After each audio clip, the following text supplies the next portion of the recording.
방글라데시 형제 여러분 반갑습니다. 강종진입니다. 우리 지난주에 종교개혁의 신학적 배경에 대해서 말씀을 드렸는데 첫 번째는 칭의 교리가 혼란스러워졌다는 겁니다. 이 1510년경에 벌써 카톨릭에서는 금욕과 고행을 통한 속죄를 이룰 수 있다고 착각하기 시작을 합니다. 그러나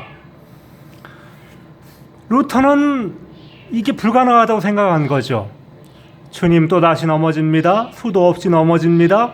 세상 쾌락에 빠져 당신에게도 제자신에게도 멀어집니다. 부정의 심연에 빠진 저를 보소서.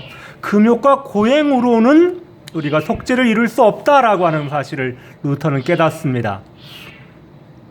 제게 희망을 둔다면 결코 이 심연에서 헤어나지 못할 것입니다. 하오나 당신 자비를 생각하면 희망은 끝이 없습니다. 주님은 넘어진 이를 일으켜 세우시는 분, 하운데 여기 제가 쓰러져 있습니다. 점점 깊은 나락으로 떨어집니다. 주님 저를 일으켜 주십시오. 주님은 넘어진 이를 일으켜 주시는 분이기에 제 영혼 주님께 희망을 겁니다. 당신께 신뢰를 드립니다. 저를 보게 하소서. 제 자신도 보일 수 없는데 어찌 당신을 알아볼 수 있겠습니까? 제 양심보다 더 가까운 것은 없습니다. 하오나 짙은 구름이 제 죄를 깨닫지 못하게 가로막고 있습니다. 하루도 빠짐없이 한순간도 빠짐없이 죄를 짓고 스스로 속이고 있습니다.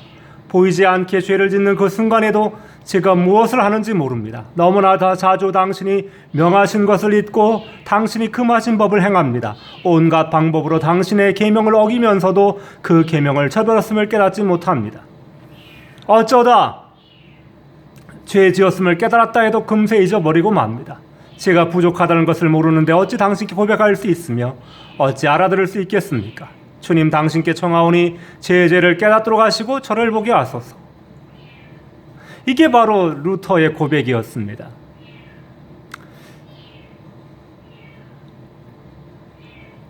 엄격한 경건의 삶을 살아가지만 그러나 이것이 자신의 죄값을 치를 수 있을지 확신하지 못한다는 것이 당시의 문제였던 것이죠. 그런데 루터는 한 사제와의 대화와 고민을 해결합니다. 내가 할 수 있는 모든 고행을 행하고 또 그보다 더한 것들을 수없이 행한다 해도 그것으로 구원의 자격을 얻기는 고사하고 과거의 내 죄들을 속량하기에도 부족할 것입니다. 그리스도의 순환은 족하니 인간의 연약함이 저지른 죄의 속량으로서 족하고도 남음이 있습니다.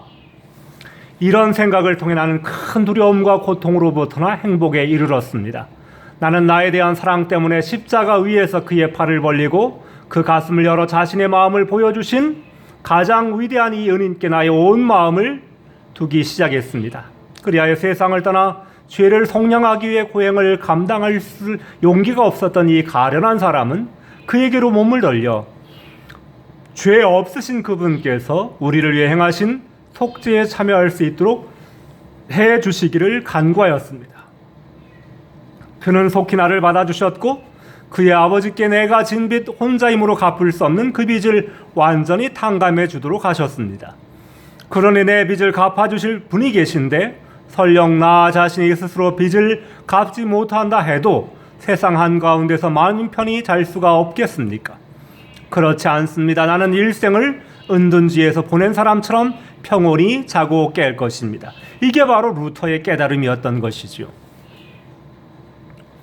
이미 카톨릭 종교회의도 이런 418년에 카르타고 529년 오렌지 제2차 종교회의 1545년 트렌트 종교회의를 통해서 은총 카톨릭 교회는 인간 중심적인 구원론을 강조합니다. 그래서 인간의 책임이 있는데 하나님은 우리가 선하게 되도록 의지를 변화시킨다. 우리의 의지가 선해지고 나면 하나님은 우리의 의지와 함께 협력하신다라고 생각을 했던 거예요. 또 토마스 아퀴나스도 구원은 의롭지 못한 사람이 의롭게 되는 과정으로 또 구원의 시작은 신앙을 주신 것이고 죄를 싫어하고 하나님께로 돌이키려 함이며 지적인 활동이며 불완전한 회심이지만 신앙의 부족을 보완하는 것이 사랑이며 의지적인 활동 가운데 완전한 회심에 이르게 된다라고 인간의 책임을 강조합니다. 또 가브리엘 비엘 같은 사람도 그리스도의 공로는 우리의 구원을 위한 주된 공로이지 유일한 공로가 아니다. 우리 자신의 공로가 없다면 그리스도의 공로만으로는 구원에 충분하지 않다라고 주장을 합니다. No! 루터는 뭐라 그러죠? 그리스도의 공로가 우리의 구원을 위한 유일한 공로다. 이렇게 강조를 하는 겁니다. 트렌토 종교회의 결정을 볼까요? 구원은 은혜로 받는다. 그러나 인간의 자유의지는 은혜와 협력할 수 있고 해야 한다. 믿음은 지식의 문제이며 진리를 다룬다. 그러나 믿음만으로는 충분하지 않다. 미비된 믿음이다. 사랑이 더해져야 구비된 믿음이 된다. 믿음과 사랑이 의롭게 한다. No! 루터는 뭐라 그래요? 믿음만으로 충분하다. 이렇게 하는 거지. 그 의롭게 되는다는 그리스도의 전과 그의 의가 우리의 것이 되었다는 선언만으로는 충분하지 않다. 실제적인 의가 필요하다. No! 루터는 뭐라 그러죠?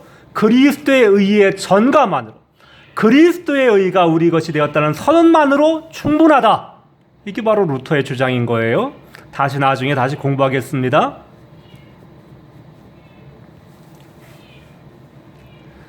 중세교회는 연옥이라는 것을 만들어냈습니다. 그래서 연옥이란 지옥에 갈 정도로 악하지도 않고 그렇다고 천국에 갈 정도로 선하지도 않은 사람들이 속죄를 받을 수 있는 중간지대였습니다.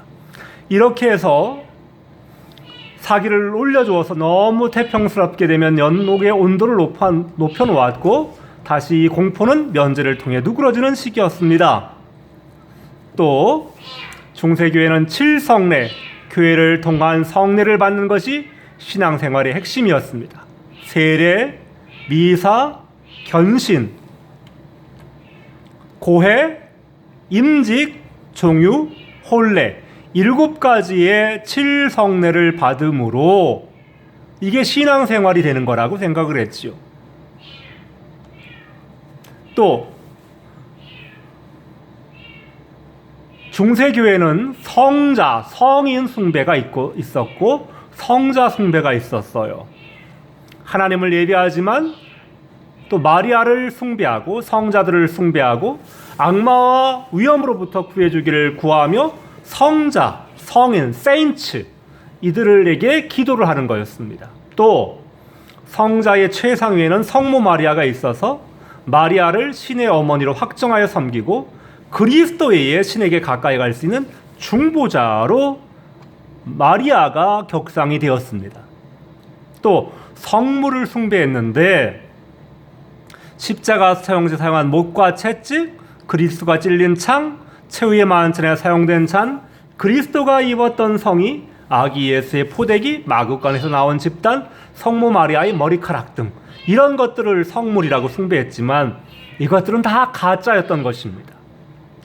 또 회개를 위해서 선행을 행하는 사람은 그만큼 더 죄사함을 받는다. 그래서 1095년 우르바노스 2세는 십자군 종사자들의 죄의 사면을 선포했고 그레고리 6세는 로마교회 수리비 헌금을 내면 면제를 받는다라고 했고 레오 10세는 베드로 성당 건축을 위해서 면제부를 판매했던 것입니다.